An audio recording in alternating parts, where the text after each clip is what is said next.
Iran എന്താണ് എന്ന് America അറിയുന്ന മണിക്കൂറുകളാണ്. ഇറാനെ അങ്ങോട്ട് കയറി അടിച്ചതാണ്.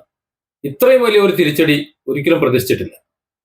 ഇപ്പോ അവസാന മണിക്കൂറുകളിൽ വരുന്ന വിവരം, ഇറാന്റെ കടലിടുക്കിന് അടുത്ത്, പേർഷ്യൻ കടലിടുക്കിനടുത്ത് അമേരിക്കയുടെ ബോയിങ് KC-135 ഈ ആകാശത്ത് വെച്ച് ഇന്ധനം നിറയ്ക്കുന്ന പടുകൂറ്റൻ വിമാനമാണ്. കാണാനില്ല. ഇതുപോലെ നേരത്തെ വിമാനം പോയിരുന്നു, കേടുവന്നിരുന്നു. നമുക്കറിയാലോ, യുദ്ധത്തിന്റെ തുടക്കത്തിൽ. ഈ വിമാനത്തെ കുറിച്ച് യാതൊരു വിവരമില്ല. ഇത് ഇറാൻ തകർത്തതാണോ ഇല്ലയോ എന്ന് അമേരിക്ക ഒന്നും പറയുന്നില്ല.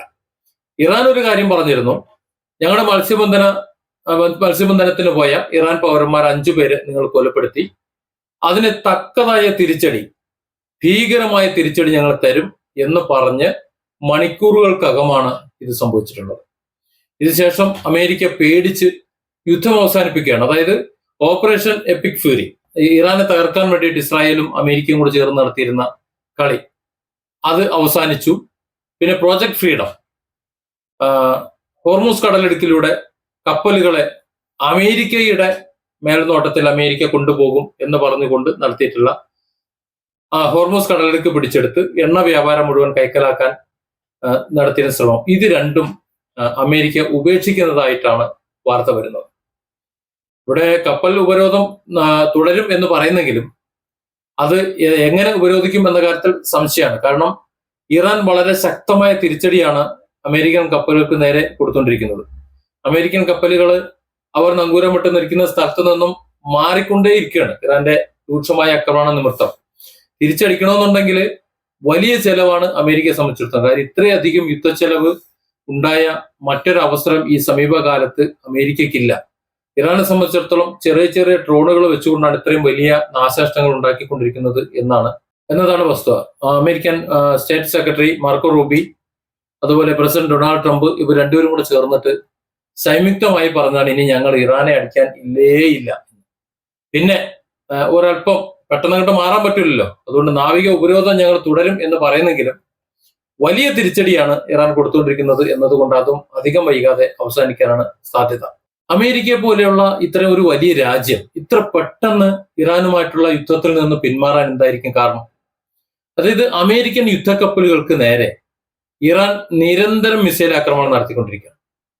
അത് വെടിനിർത്തൽ എന്നൊക്കെ പറയുന്നെങ്കിലും അവരുടെ പ്രകോപനങ്ങൾക്കനുസരിച്ച്, അവരുടെ പ്രതികരണങ്ങൾക്കനുസരിച്ച് ഇറാന്റെ മിസൈലുകൾ ചെന്നുകൊണ്ടിരിക്കുന്നുണ്ട്. ആ മിസൈലുകളെ പ്രതിരോധിക്കാൻ അമേരിക്കൻ കപ്പലുകൾക്ക് കഴിയുന്നില്ല. അതിനെ പ്രതിരോധിക്കാൻ അവർ ശ്രമിച്ചതാണ് ഇറാന്റെ മത്സ്യത്തൊഴിലാളികളെ അവർ പിടിച്ചത്. 5 പേരെ പിടിച്ചു കൊലപ്പെടുത്തി.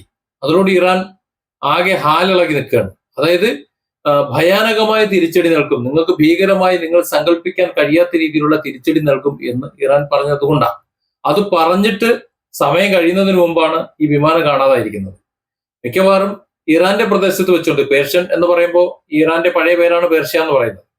അപ്പോൾ പേർഷ്യൻ കടലിടുക്കിന്റെ ഭാഗത്ത് നിന്ന് കാണാതായ അമേരിക്കന്റെ ഈ പടുകൂറ്റൻ വിമാനം ഇറാൻ തന്നെ തകർത്തതാണ് എന്ന് വേണം കരുതാൻ. കാര്യം അമേരിക്കയുടെ അത്യന്താധുനിക സംവിധാനങ്ങൾ ഉള്ള ഡ്രോണുകളെയും വിമാനങ്ങളെയും, അതായത് ഒരു റഡാറിലും കാണില്ല, വളരെ സുരക്ഷിതമായി പറക്കും എന്ന് കരുതിയിരുന്ന അമേരിക്കൻ വിമാനങ്ങളെ മുഴുവൻ വെടിവെച്ചിട്ട, അല്ലെങ്കിൽ അതിനെ തകർത്ത് കളഞ്ഞ സൈനിക ശക്തിയാണ് ഇറാൻ.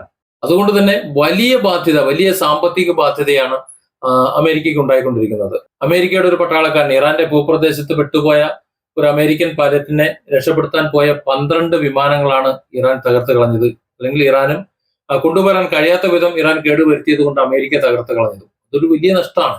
സാമ്പത്തിക നഷ്ടം എന്ന് പറഞ്ഞാൽ ഭീകരമായ സാമ്പത്തിക നഷ്ടമാണ് അമേരിക്കയെ സംബന്ധിച്ചിടത്തോളം ഉണ്ടായിട്ടുള്ളത്. പിന്നെ ആയുധ കച്ചവടം കുറിച്ച് നടക്കുന്നുണ്ട്. ഇസ്രായേലിലേക്ക് ഏതാണ്ട് 6500 ടൺ ആയുധങ്ങൾ വിറ്റു എന്ന് പറയുന്നു. UAE കുറച്ച് ആയുധങ്ങൾ കൊടുത്തു എന്ന് പറയുന്നുണ്ട്. അപ്പൊ അത്തരത്തിൽ കുറച്ച് ആയുധങ്ങൾ വിറ്റുകൊണ്ട് പണം തിരിച്ചു പിടിക്കാൻ, അഥവാ ആയുധ കച്ചവടത്തിന് വേണ്ടിയാണ് ഈ യുദ്ധത്തെ അമേരിക്ക ഉപയോഗിക്കുന്നത്. പക്ഷെ അപ്പോഴും ലാഭമല്ലേ കിട്ടുള്ളൂ. ഈ നിർമ്മാണ ചെലവ് എന്ന് പറഞ്ഞാൽ അതിഭീകരമാണല്ലോ. അത് അമേരിക്കയ്ക്ക് താങ്ങാൻ കഴിയാത്ത വിധത്തിലുള്ള നാശനഷ്ടം, സാമ്പത്തിക നഷ്ടമാണ് ശരിക്ക് ഇറാൻ കൊടുത്തുകൊണ്ടിരിക്കുന്നത്. പിന്നെ അമേരിക്കയ്ക്ക് യുദ്ധം നിർത്തി പോകുക അല്ലാതെ ഒരു മാർഗമില്ല.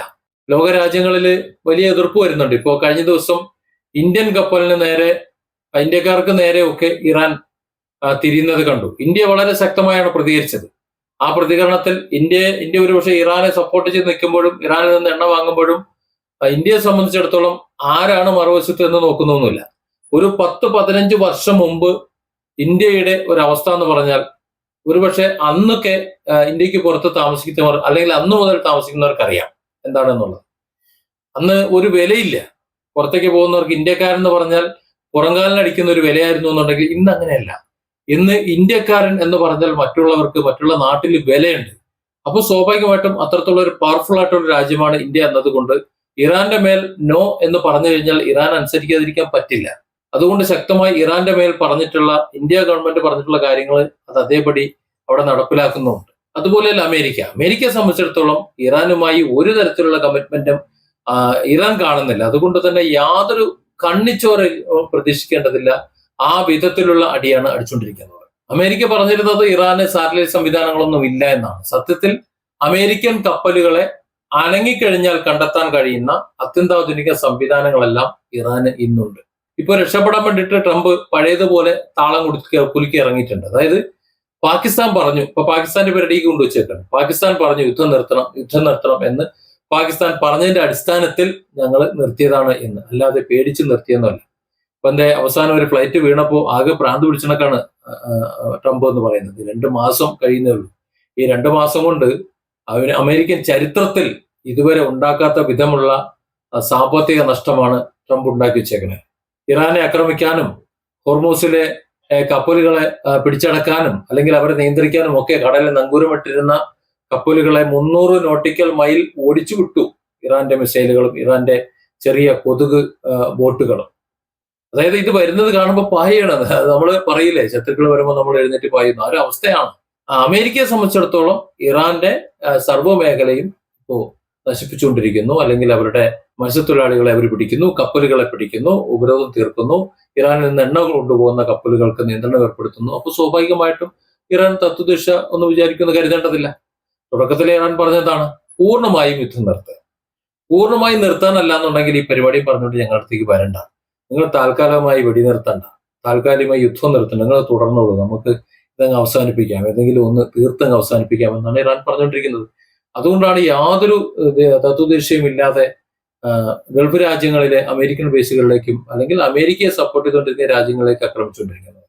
ചുരുക്കി പറഞ്ഞാൽ ഹോർമൂസ് മേഖലയിൽ ഇറാന്റെ സൈനിക കരുത്തിന് മുന്നിൽ അമേരിക്കൻ സൈന്യം പകച്ച് പിന്മാറുന്ന കാഴ്ചയാണ് കണ്ടുകൊണ്ടിരിക്കുന്നത്. അതിനു പുറമെ വ്യോമ മേഖലയിൽ അപ്രമാദിത്വം കാട്ടിയിരുന്ന അമേരിക്കന്റെ സൈനിക വിമാനങ്ങൾക്ക് ഒരു ചുക്കും ഇറാന്റെ അന്തരീക്ഷത്തിലോ അല്ലെങ്കിൽ ഇറാന്റെ ആയുധങ്ങൾക്ക് മുന്നിലോ ചെയ്യാൻ സാധിക്കുന്നില്ല എന്നും തെളിയുമ്പോൾ ഇനിയും ഇറാനുമായി അടിച്ചുകൊണ്ട് യുദ്ധം ചെയ്തുകൊണ്ട് നിന്നു കഴിഞ്ഞാൽ ലോകത്ത് കൂടുതൽ നാണക്കേട് ഏറ്റുവാങ്ങേണ്ടി വരും എന്നതുകൊണ്ട് അവരൊരു തീരുമാനമെടുത്ത് പിൻവാങ്ങാണ്. ഇനി ക്രമേണ ആ ഉപരോധം കൂടി അങ്ങോട്ട് നീങ്ങിക്കഴിഞ്ഞാൽ ഹോർമൂസ് തുറക്കും, ലോക എണ്ണ വിപണി പഴയതുപോലെ ഉണർന്നു പ്രവർത്തിക്കും എന്നും നമുക്ക് കരുതാം. Different angles. Don't forget to subscribe and support this channel.